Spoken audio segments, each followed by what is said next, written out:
paghukman sa laing adlaw, daghang nangandoy sa bahandi.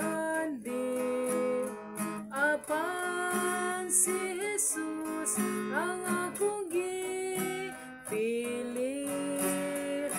kaysa kalit ning kinabuhi.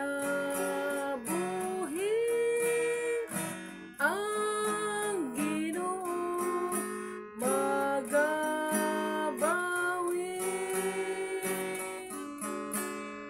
sa kalit lang ning kinabuhi. Ang Ginoo magabawi.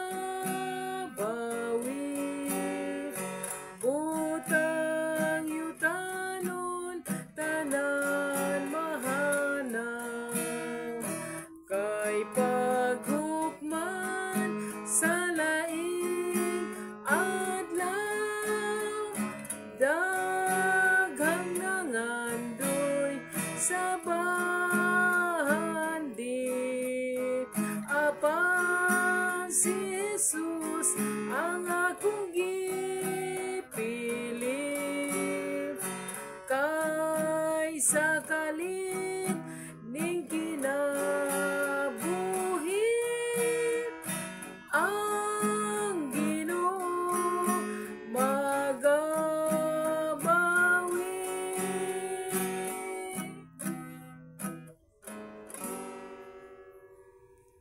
Atong kinabuhi hinulaman ra gyud nato sa Ginoo. Kung kabalo kitang tanan nga sa kalit lang ining kinabuhi, ang Ginoo magabawi. So importante gyud nga si Jesus ang ato yung pinaka-bililon o pinaka-kuptan gyud nato sa atong magkinabuhi, nga pinaka-importanteng bahandi tungod kay sa kalit ning kinabuhi ang Dios, sa kalit ning kinabuhi ang Dios magabawi. Wala gyud ato iya gyud sa Ginoo ang tanan, mao mabuhi o